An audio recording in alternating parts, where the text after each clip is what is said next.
Apéro spécial finale de C'est conf. nous, on est là. Comment ça va? Ça va bien et toi? Impeccable. Impeccable. Ces finales de conf, c'est comment? Vous êtes bien dans ces finales de conférence 2024 avec des matchs serrés, mais des scores de séries qui ne le sont pas. C'est vrai. C'est vrai qu'il y a quasiment que des matchs serrés. Il n'y a pas eu de, comment dire, de blowout ou de fessé ou quoi que ce soit. Ouais. Mais bon, il y a une série qui est déjà terminée en coup de balai. Sweep, bravo les Pacers, vous êtes bien battus. Mais bon, là, Magnifique saison des Pacers, le trèfle ne rigolait pas du tout. Pas du tout, nous avons déjà un finaliste NBA, ce sont les Boston Celtics. Après la finale perdue contre Golden State, on verra s'ils vont affronter les Wolves sur le plus grand comeback de l'histoire de l'humanité mené 3-0 par les Mavs, ou bien Dallas justement qui mène sereinement. 3-0, Sérieusement. Dallas qui joue cette nuit, au moment où on parle, la nuit prochaine, c'est la nuit de mardi à mercredi, Tout à pour fait. éventuellement sortir le balai. Pour sweeper Minnesota, allô, de quoi on parle? On avait vécu des débuts de playoffs extraordinaires Ça avec serait notamment sale, hein. des séries serrées dans tous les sens. Là, pendant les finales de conf, moi je vais être parfaitement honnête, j'ai eu mon anniversaire récemment, je me suis dit bon, je vais prendre un peu de temps, juste quelques jours off, et puis je vais remater les matchs parce que l'actualité et la technologie font qu'on peut revoir les matchs aussi en replay, hein. Il y en a plein qui ont posé la question, mais comment t'as fait pour revoir les matchs? On sait aussi qu'avec le League Pass, on a le droit au All Comment t'as Possessions. fait? Ah ouais. Ah bah aujourd'hui tu peux, hein. T'as le mode All Possessions Moi, où t'as tout en 45 minutes. C'est devenu un de mes meilleurs amis, hein. Surtout en régulière d'ailleurs, en playoff un peu moins, ça dépend. Mais 40 minutes sur chaque match pour avoir tout sans les touches, les temps morts et les machins, c'est extraordinaire. Donc on est à jour avec Alexinator et justement on va pouvoir parler de ces deux séries puisque comme tu le dis, il y en a une qui est terminée, une autre qui pourrait se terminer ce soir. Putain, c'est ça. Deux sweeps en finale de conf, faudrait remonter il y a quelques temps je pense pour avoir vu ça. J'ai pas cherché, mais ouais, c'est clair que ça fait mal. Et puis surtout, comme tu l'as bien dit là dès le début, c'est-à-dire que Celtics Pacers, les Celtics étaient favoris. Je veux dire, toi et moi, on les avait mis en vainqueur et donc en passage pour les finales NBA. Je crois que j'avais mis 4-2. T'as mis quoi, toi? 4-3, toi? Non, 4-1? Je sais plus. 4-2 peut-être aussi. 4-1, 4-2, ouais, 4-2, voilà. ouais, tout comme ça. Bon, bref. 4-2. Ou t'as mis 4-1, j'ai mis 4-2. Mais on n'était pas forcément sur le sweep. Non. En fait, autant on va pronostiquer Boston, c'était pas très compliqué. La manière dont ça s'est passé, Ah bah on va en reparler, ouais, bien sûr. c'est déjà plus surprenant. Tout à fait. Avec la perte d'Haliburton au bout de 2 matchs. Et malgré ça, en fait, les Pacers, ils sont restés dans le coup. Hein, Ils dans sont les restés matchs, extrêmement à dans le chaque coup, fois. tout à fait. Il y Non, a bien même sûr. le match 3, c'est un gros comeback. Hein. Bah t'as 3, là, il y a des matchs où en effet ça se joue sur les dernières possessions. Donc Il y a plus 18 au milieu du troisième quart dans le match 3 pour les Pacers. heureusement qu'il y a du gros Jrue Holiday. On va revenir sur tout ça en détail. On a la Holiday. série Minnesota contre Dallas où en effet pareil il y a des matchs où les scores sont serrés, mais après il faut finir le travail. On va Alors, revenir finir, beaucoup sur cette notion c'est de une clutch. spécialité, mais plutôt texane. Exactement. D'accord ou pas? Et du Massachusetts apparemment. Oui. Massachusetts, c'est un peu, ils voient les choses différentes. Du côté du Texas, on a des finishers. On a des gros finishers. Ouais. Et justement, avant de parler de tout ça, messieurs, dames, vous avez peut-être vu l'information tourner sur nos plateformes et j'espère que vous êtes prêts et prêts car c'est le nouveau, petit, gros projet de la maison Trash Talk après des années et des milliers d'heures d'apéro tournés devant vous. Pourquoi vous venez pas assister à un apéro en direct avec nous? C'est l'événement du mardi 4 juin. Dans quelques minutes, au moment où vous regardez cet apéro, on est le mardi soir. Eh bien, la billetterie va ouvrir pour assister donc au premier apéro Trash Talk en public. Si vous êtes sur la région parisienne ou que vous voulez passer une bête de soirée, le mardi 4 juin, on sera au cinéma L'Arlequin avec entre 300 et 350 places à peu près à vendre. C'est ça, va partir 350 très vite. places environ à vendre. Exactement. On prévoit d'enregistrer une émission d'environ 1 heure. Ouais. Mais on prévoit de causer basket toute la soirée. Exactement. On va pas enregistrer une émission de 5 heures. Hein.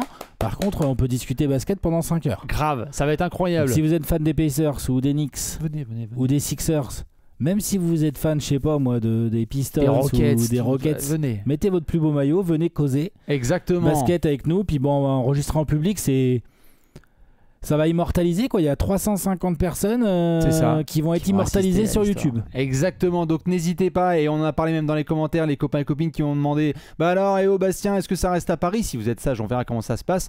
Ce qui est sûr, donc en tous les cas, c'est qu'on aura un apéro enregistré donc en public. Billetterie qui ouvre là, au moment où on parle, elle ouvre. Tout à fait. De toute façon, les liens ils vont être balancés partout. C'est sur le compte Twitter et il y aura même du lien là dans la description de cette vidéo. Ça va partir très très vite, on a très hâte de vivre ça avec vous. Première soirée donc le mardi 4 juin et ensuite si tout se passe bien, eh bien on verra comment ça se passera.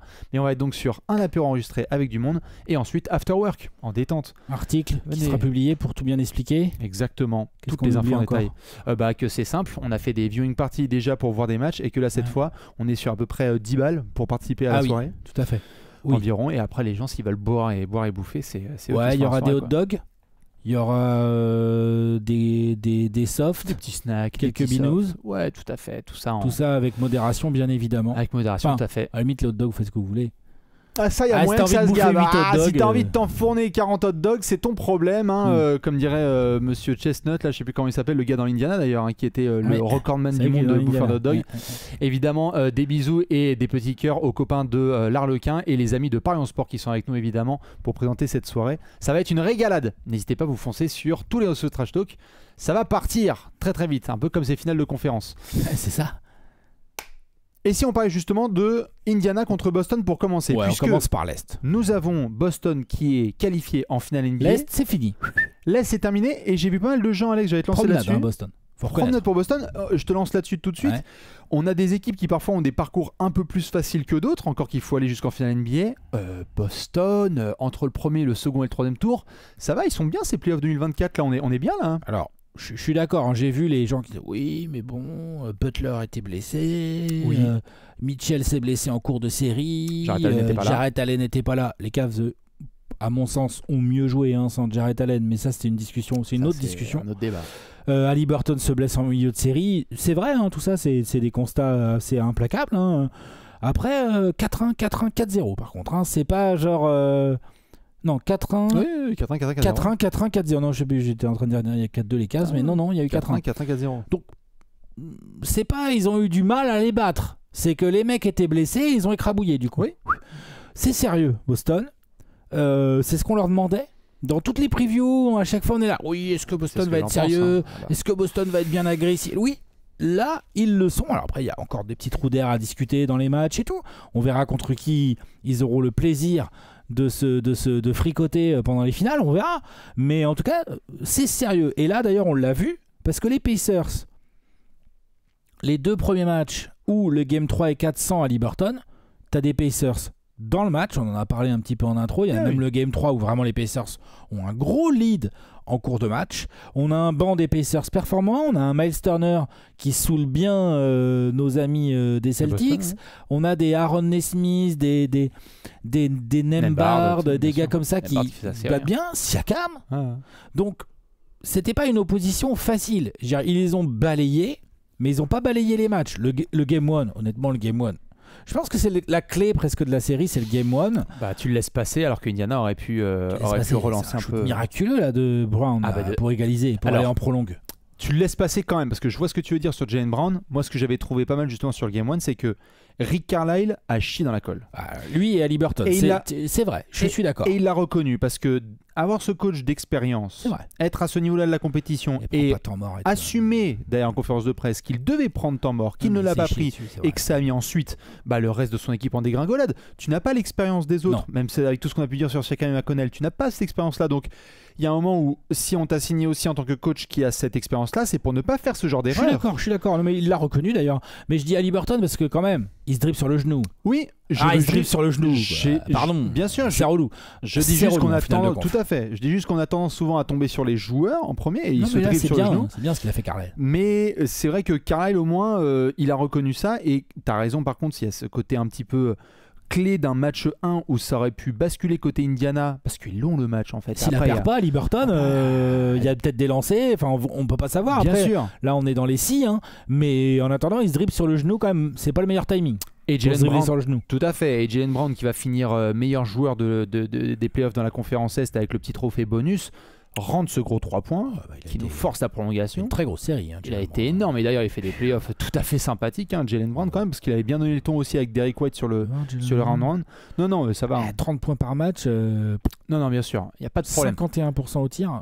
Et il a été efficace, impactant, il a été bon, sérieux, il s'est même exprimé sur les petites embrouilles avec Miles Turner. Donc non, il est focus et il est locked in, Jaylen Brown. Mais c'est vrai que ce Game 1, c'est marrant, il y avait deux discours, on en parlait là en off. À la fois, il y avait Boston s'est fait peur, puis Est-ce que Indiana a laissé passer sa chance et ça peut être le genre de série où une fois que tu as laissé passer le Game 1, tu te fais On avoir? en a vu d'autres, des séries comme ça. LeBron, J.R. Smith, mon Ouais, gars, qu'est-ce que t'as fait? même C'est plus celui-là, récemment, là. les Bucks qui fument le hit, c'est sur un buzzer beater de l'année où ils sont champions. Les Bucks. Middleton.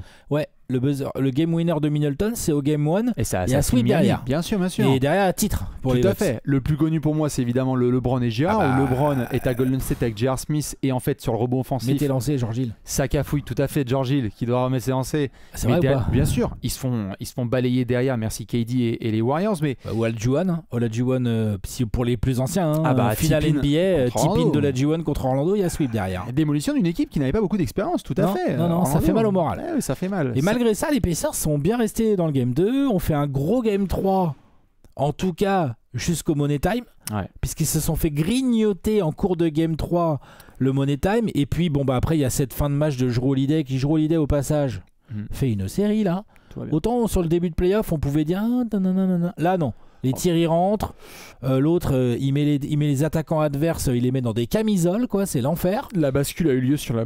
Je laisse les fans de Boston confirmer, mais j'ai un souvenir de bascule vraiment sur la moitié de la série contre Cleveland, où il est notamment pas mal critiqué parce que on voit ce qui s'est passé sur le premier match, le deuxième match à domicile où Boston se fait défoncer. Et Jrue Holiday a décidé de passer la vitesse supérieure, et depuis on est sur le Jrue Holiday des Bucks. Là au Game 3 là, ouais. Et là au Game 3 là, le N1, il y a il y a plus de Indiana.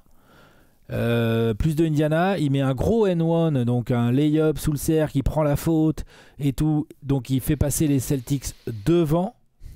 Il y a une attaque ratée des Pacers, une attaque ratée des Celtics, et là Nembhard, je crois que c'est Nembhard, il veut aller jouer vite parce qu'il reste quoi, 5-6 secondes, un truc Côté comme ça. gauche là, et puis L'autre en mode repli défensif face au ballon, les appuis de grand malade mental, et après clac, il lui pique la balle comme ça et c'est fini.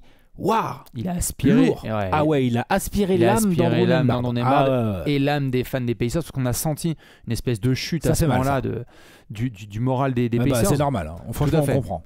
Dans les clés, évidemment, plein de choses. Tu parles de Jrue Holiday là, on parlait de Jaylen Brown. C'est un peu décousu, mais oui, c'est des trucs qui me viennent par la tête. Allons-y, puisque aussi, très très gros Jason Tatum aussi, dans la distribution formidable, cette passe pour Al Horford, notamment, qui shoot à 3 points. Et c'était un des points tactiques sur lesquels moi j'avais fait le focus sur la preview Indiana-Boston, c'était la réussite potentielle de Al Horford, qui nous fait lui aussi une série, si je dis pas de bêtises. Il est Al Horford sur la série à 39% à 3 points en prenant une valise. Donc il a retrouvé aussi son efficacité. C'est-à-dire qu'il en met 11 sur 4 matchs. Et quand Al Horford est dans cette capacité à stretcher, on voit qu'un Jason Tatum, lorsqu'il pénètre et qu'il y a toute une masse jaune qui va sur lui, il fait une behind the back magnifique pour Al Horford qui rentre un très très gros shoot dans le money time. Non, c'est clair, Al Horford a mis des tirs importants. Parce que Porzingis n'est pas là, on rappelle. Tout à fait. Tatum, c'est vrai qu'il a peut-être pas des pourcentages au tir aussi flamboyants que ceux de Jaylen Brown, mais ça va quand même. Et puis c'est vrai qu'à la distribution, au rebond aussi, il aide beaucoup Tatum, mine de rien, avec ses longs bras. C'était le dernier point d'ailleurs que je voulais signaler sur Jrue Holiday. Moi j'ai bien aimé un autre paramètre dans cette série de Jrue Holiday, c'est le fait qu'il a utilisé. Il a quand même un avantage d'expérience, mais de puissance et de physique sur pas mal d'arrières là, des Pacers. Il l'a utilisé pour venir aider son équipe, notamment au rebond offensif. Holiday a été assez présent dans ce secteur, ce qui est important, et qui fait parfois mal aux Pacers dans des moments clés. Tu vois, là, t'as quoi, troisième meilleur rebondeur de la série, il a 7 rebonds de moyenne en tout cas de Boston. 7 de moyenne, mais fais voir... rebond offensif, tu veux? T'as pas la moyenne, mais non, t'en as 10 en 4 matchs. 10 en 4 matchs, il y a entre 2 et 3 rebonds par match. offensifs c'est bien, par match. Pour un meneur, 2,5 rebonds offensifs par match, c'est Westbrookien comme stat. Tout à fait. Donc voilà, ça c'est aussi important de noter. Je trouve que par rapport à... Toi, t'en avais parlé dans la preview par rapport au fait qu'on avait besoin de voir Boston bien sérieux, bien agressif, bien concentré, utiliser du mouvement de balle, savoir faire mal quand il faut faire mal. Là, il y a un peu de tout ça dans cette série. C'est aussi pour ça qu'il y a 4-0.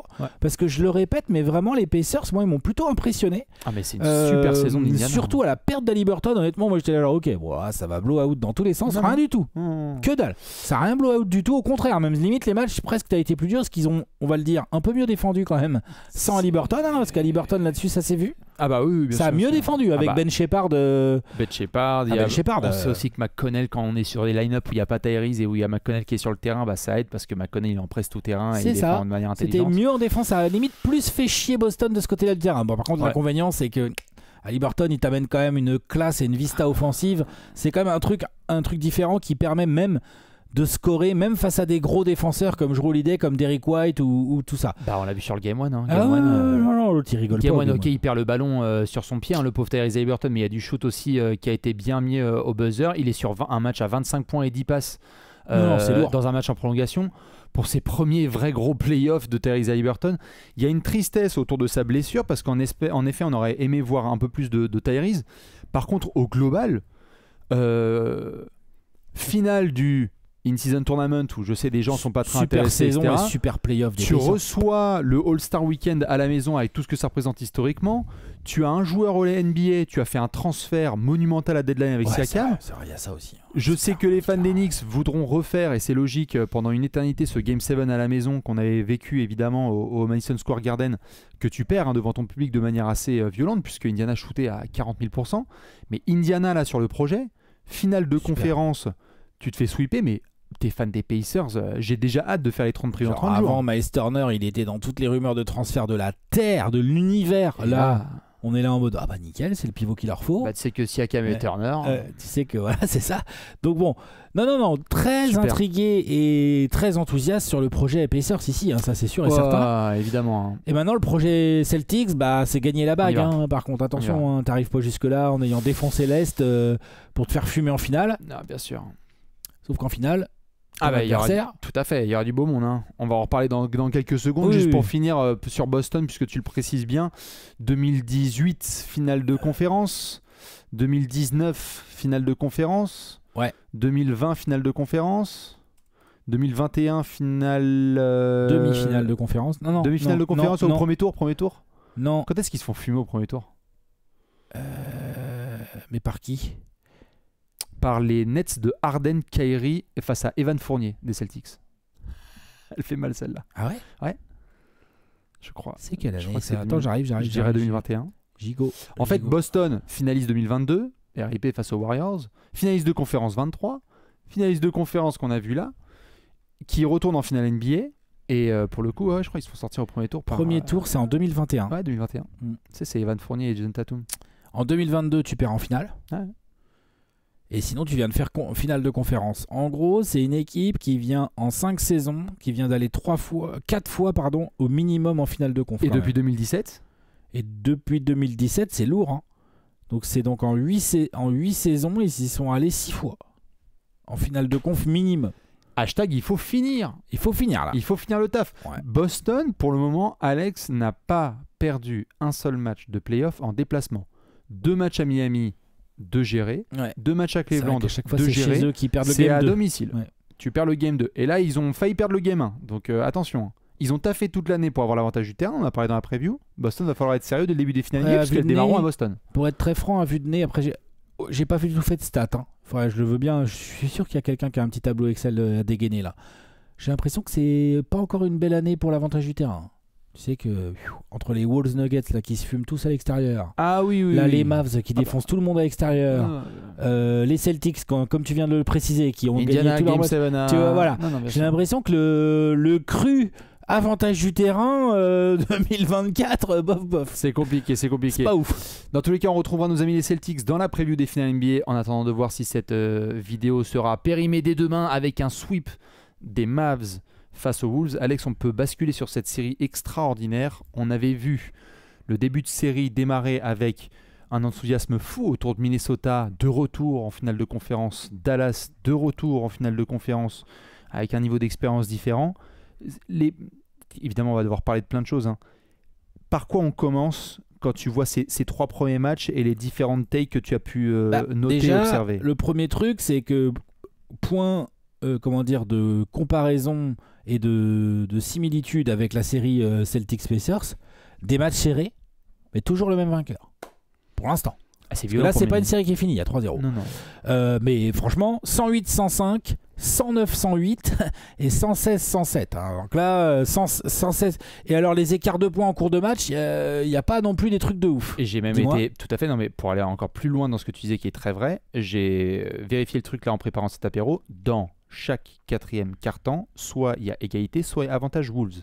C'est pas comme si l'écart est serré à la fin parce que Minnesota a entamé un comeback. Dans le Game 1, ça mène.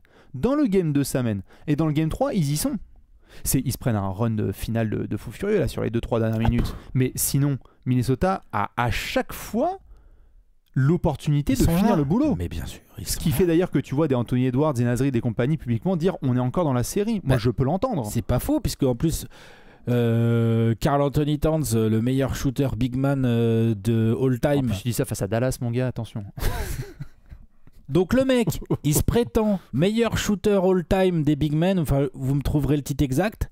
Et là, c'est pas il joue Dallas, l'équipe du meilleur big man shooter all time.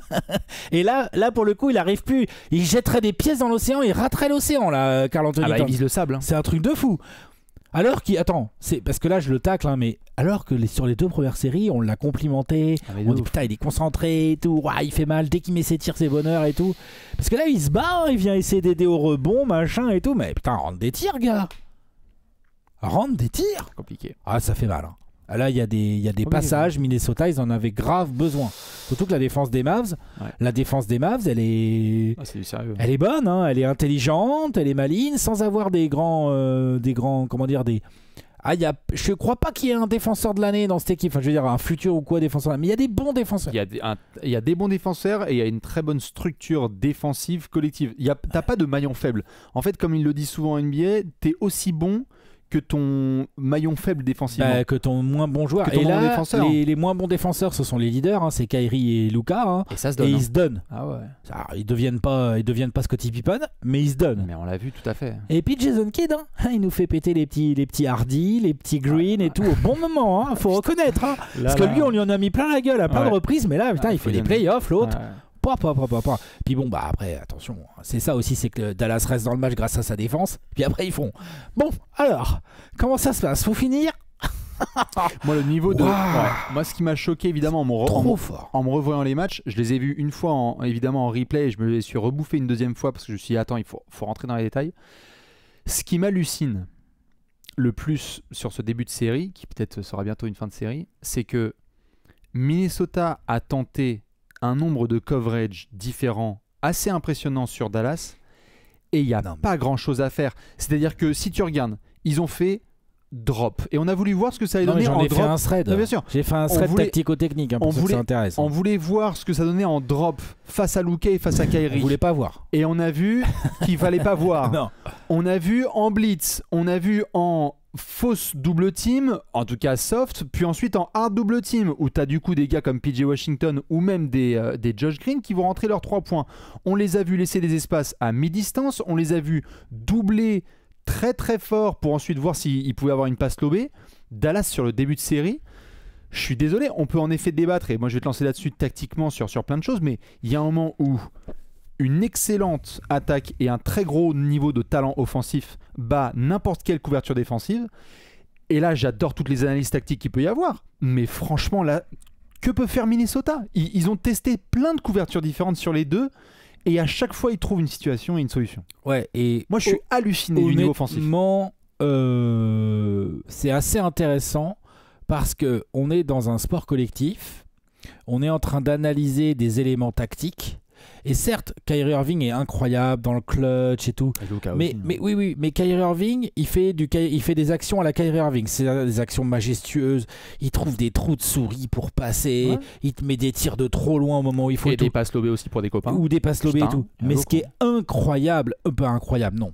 Ce qui est pour moi le plus impressionnant dans cette série, c'est que là, on est en train de voir un génie offensif, mais dans la palette la plus large. C'est-à-dire que Luka Doncic, de la première minute à la 48e minute, à chaque fois qu'il est sur le terrain, il perd quelques ballons et tout. Oh, mais là, le niveau de qualité des choix, c'est une dinguerie.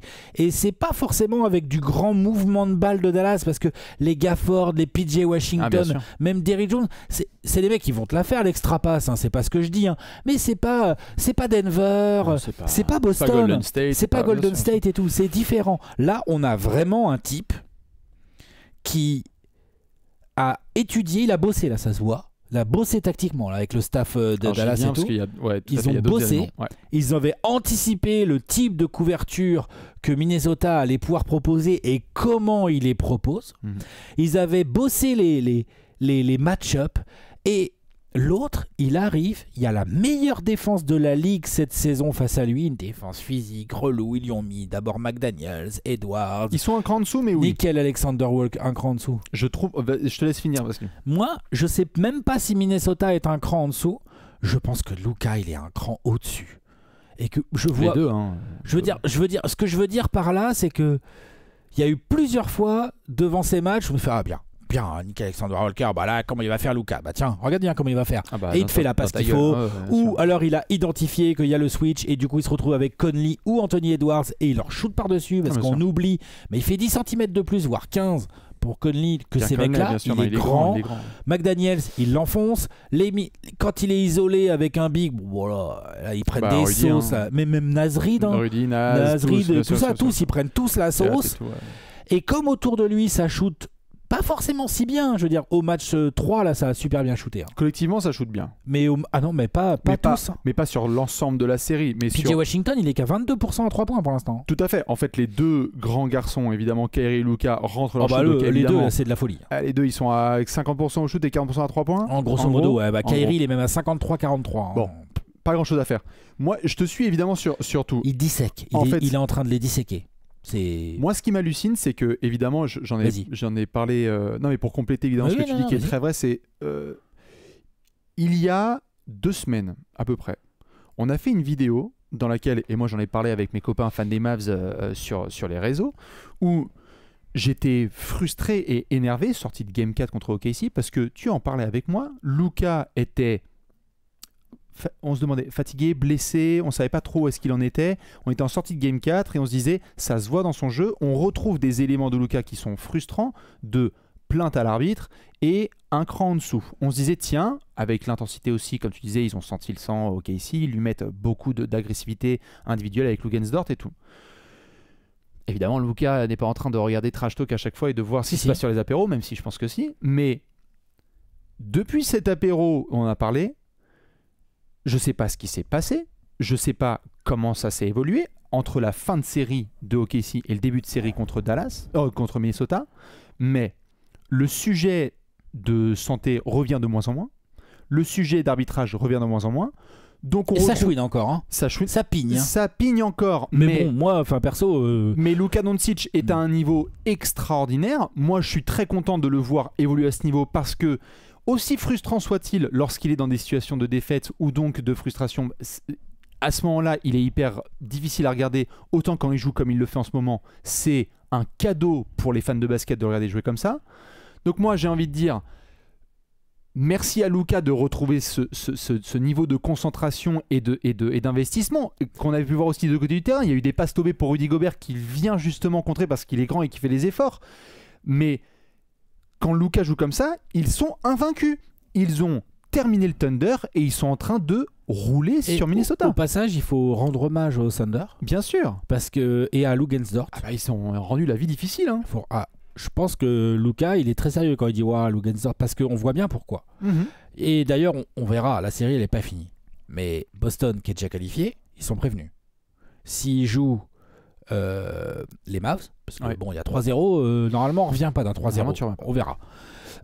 S'ils jouent les Mavs, ils sont prévenus. Jalen Brown va devoir s'y coller parce que tout Holiday et White ils vont être un peu plus petits. Holiday est très costaud, mais ils vont être un peu plus petits et tout, ils sont prévenus. Luka, il va identifier ton point faible, il va jouer dessus, il va te défoncer. Lugansdort, qui est un peu plus petit clairement que Luka, mais qui est vraiment ultra tanké avec des longs bras et tout, l'a vraiment fait chier. Il faut rendre hommage au Thunder. Ça permet au passage de dire que les OLNBA Teams doivent comporter des arrières. Mais tout à fait. Je l'ai placé. Celle-là, t'as réussi à la placer, bien sûr, magnifique. Mais ce que je veux dire, voilà, vas-y. Non, mais t'as raison de le mentionner, c'était juste par rapport au sujet. Rendre hommage au type. Par rapport au sujet vraiment bien défendu. Par rapport au sujet Luka, le Thunder a fait le travail. Mais lorsque ce mec, on en a fait des vidéos entières, on a fait des classements de joueurs de moins de 25 ans. Tu as répété le terme, c'est un génie. Ah bah là, Luka Doncic. voilà. C'est un génie, on le voit. Qui, en ce moment, parle de la situation physique de Luka Doncic? Non, personne. On n'en parle pas. Bon, après, il y a peut-être un peu de cinoche aussi, parce qu'il aime bien faire du cinoche. Hein. Ou d'ailleurs, il était contrarié physiquement, mais là, tout va bien sur les step back, tout va bien. Et d'ailleurs, merci Rudy, il en a pris un aussi sur la truffe pour terminer le game 2. C'est en plus le type est clutch. Il n'y a pas que Kyrie qui est clutch. Les trois commencent à rentrer parce qu'on disait attends, sortie de série contre les Clippers, il a dit faut que je vienne en aide à Kyrie parce que j'y étais pas. Donc du coup, quand Luka commence à rentrer ses trois, là, mon gars, c'est toute l'erreur de Minnesota, parce qu'on va quand même commencer à en parler. Les types sont menés 3-0. Mais je voulais juste en remettre une sur Luka parce que quand même, quand on l'a critiqué aussi, on a toujours gardé cette ligne éditoriale.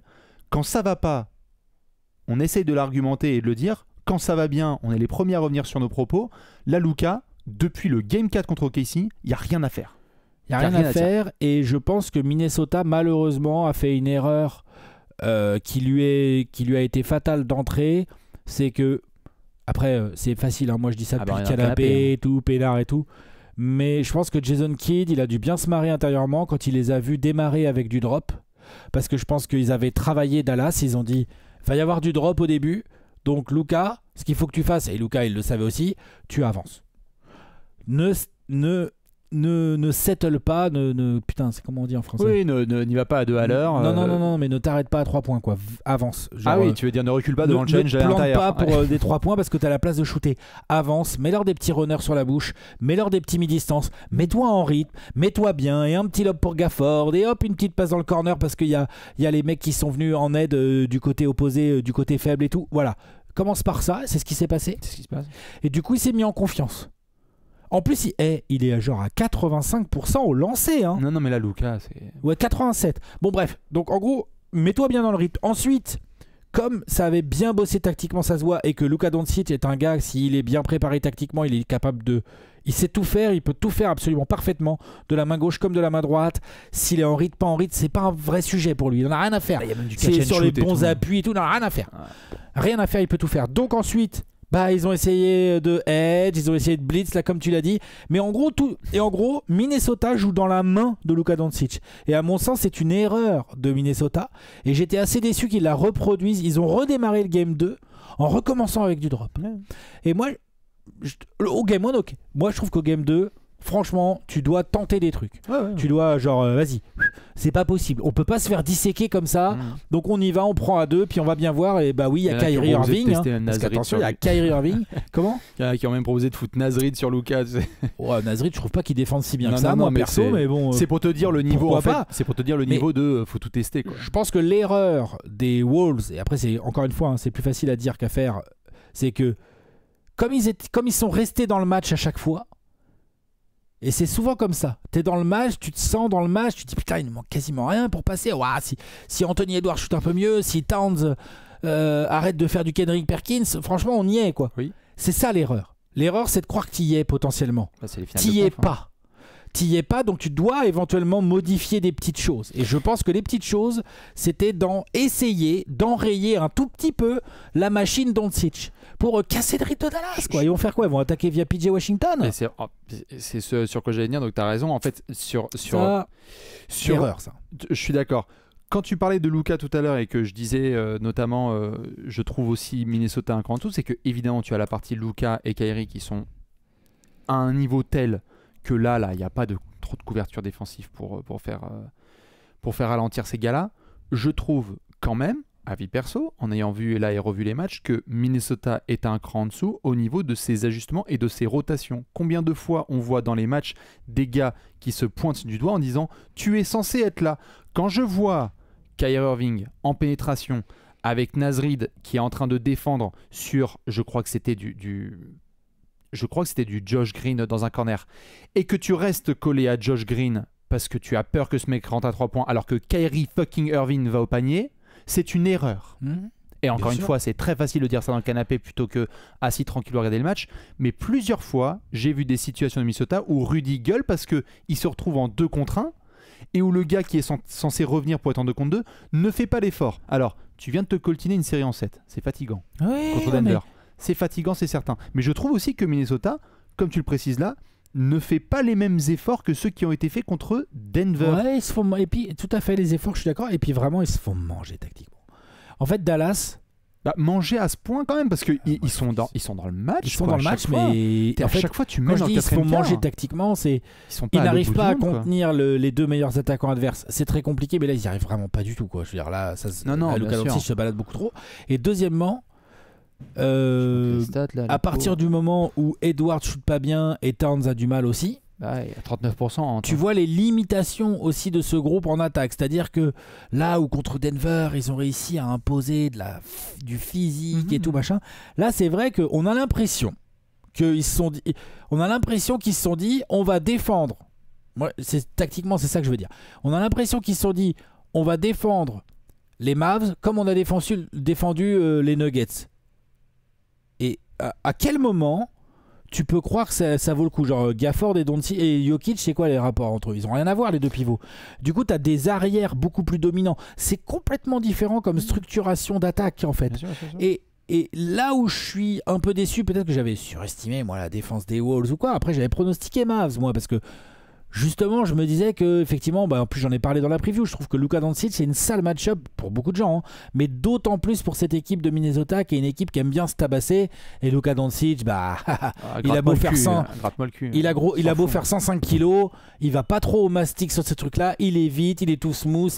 T'as l'impression qu'il avance pas et qu'il est tout lent, mais en fait il est en train de te mettre un runner. Enfin, tu vois, très compliqué à défendre. Je le reconnais parfaitement, mais c'est vrai que tu vois ce que tu disais, l'exemple là, du gars qui reste coincé sur Josh Green, ou moi j'ai des choses aussi où tu vois, genre je trouve qu'ils sortent un peu trop haut. Oui, PJ Washington, il peut rentrer des tirs, c'est vrai, mais voilà. Fais-toi taper par PJ à ce moment-là. On en revient. Donc là-dessus, ils disent là les Wolves qui sont encore dans la série, qui sont menés 3-0, mais qui sont encore dans la série. Anthony Edwards, c'est pas le genre à lâcher le steak. On sait que Rudy Gobert, Mike Conley, c'est pas des joueurs qui vont baisser les bras et tout. Karl Anthony Towns, on t'attend mon poteau, mais moi, je comprends. Concrètement, s'ils ne modifient pas leur approche tactique, je pense qu'ils seront plus dans la série demain. Là, on est mardi. Alors, j'entends. Voilà. Et pour autant, tu vois, j'entends ce que tu dis et faut faire gaffe. Hein. J'y mets des toutes petites, pincettes et guillemets autour de ce que tu dis. C'est que j'entends, mais force est de constater que Minnesota était plusieurs fois dans le match et qu'ils ont quelques petites choses, selon moi, dans leur vraiment c'est des ajustements tactiques, en demi-terrain, en ajustement défensif surtout, parce que en vrai là, tu demandes à Minnesota là, leurs 3 matchs là qu'ils font là, leurs 3 matchs, ils les jouent, on les rejoue 99 fois contre le reste de la NBA, ils les gagnent ces matchs. Ah oui, mais là tu joues Luka Doncic et Kyrie Irving dans le clutch. Mais tu es en finale de conférence. Pas de ma chérie, là. Mais tu es en finale de conférence face à 2 joueurs d'expérience qui sont trop forts et qui en plus sont sur leurs jambes. Donc la marge d'erreur. Le bon, faut souligner le taf, mais tu l'avais dit. Mais le taf autour. Parce que là, il y a les bons joueurs autour. Il y a le magnifique travail de Nico Harrison, les bonnes rotations qui sont faites, mais la marge d'erreur, on l'a dit, elle est infime. La marge d'erreur, elle est infime. À chaque fois qu'on entend des joueurs parler de le niveau qui augmente à chaque série de playoffs, c'est réel. Minnesota n'a pas la même marge d'erreur. Minnesota, tu te prends... voilà, cette équipe des Nuggets là en demi-finale, eh ben on a vu que si tu t'étais mené de 20 points en première mi-temps, tu peux revenir. Il n'y a pas de problème. Ils mènent de combien Minnesota au game 2 en première mi-temps? 18, 20 en première mi-temps, bouge pas. Plus 18? Il y a plus 16, ouais, un truc comme ça. Je l'ai pas noté. Mais je peux te le trouver. Je crois qu'il y a quasi plus 18, je crois, dans la première mi-temps du game 2. Si je dis pas de conneries. C'est possible, hein. Il était quand celui-là? Il était ça, c'est le game 3. Non, je pense que c'est le game 3, t'as raison. Donc c'était vendredi. Vendredi, je pense qu'à un moment, je te jure, ils mènent. Non, mais je regarde tout de suite. Là, on va se faire un petit... Et en fait, ta marge d'erreur, elle est tellement fine pour Minnesota que... Là, il y a 15. Est-ce qu'il y a eu plus que 15? Là, il y a 55-37. Là, il y a 18. 55-37 au milieu du second quart, hein, dans le game 2. Et même ça, en fait, c'est pas assez. Et ça a grignoté. Et ça a grignoté au fur et à mesure. C'est donc, ça en fait, que fait Dallas aussi. Hein. Mais tout à fait. Mais donc c'est pour ça que Qui quelque te part, grignote. j'entends le truc de attention, ils vont se faire sweeper, mais il y a des séries de playoffs aussi comme ça où malheureusement, on est tous les deux d'accord sur le fait qu'il doit y avoir quelques ajustements de Minnesota. Surtout, j'ai l'impression défensivement, parce qu'offensivement, même si on peut faire des choix, quelque part, si Anthony Towns rentre ses shoots, c'est une autre affaire. Ils ne peuvent pas Là, franchement, laisser Luka Kyrie, mon Doncic gars, dicter à ce point le match. Que Luka Doncic dicte des possessions et que ça soit le meilleur joueur offensif sur le parquet, ça va être souvent le cas. Mais tu peux pas le laisser à ce point. Là, il joue vraiment à sa main, quoi. Il est peinard, quoi. Ouais, bah, c'est ce qui s'est passé avec OKC où en fait tu t'es tapé des gros matchs de PJ Washington, félicitations, mais il y avait 2-2 dans la série à un moment. Il y avait 2-2 parce que Luka Doncic, ok, on disait il avait mal au genou ou quoi, mais disons, il galérait. Il galérait, tout à fait. C'était compliqué, il n'avait pas les tirs Bien sûr. faciles. Là, franchement, honnêtement, tu peux pas drop contre Luka Doncic. Je pense que voilà, faut le dire, c'est clair, moi j'en ai moitié parlé en preview, tu ne peux pas drop. Non, Essaye d'autres trucs, quitte à te faire fumer autrement, mais tu peux pas le laisser se balader là autour de la ligne de lancer franc. Franchement, c'est trop facile pour ce genre de joueur. Non, complètement. C'est trop facile. Complètement. Excuse-moi, je cherche Tu une peux pas dernière faire ça. stat. Tu te fais ouvrir à chaque fois. Non, c'est trop compliqué. Je te suis totalement là-dessus. Ils J'essaie peuvent juste pas. de... Le gros doit rester haut. Tant pis, même Oui. s'il se fait passer, il faut faire des aides derrière. Je veux rien savoir, mais tu peux pas laisser.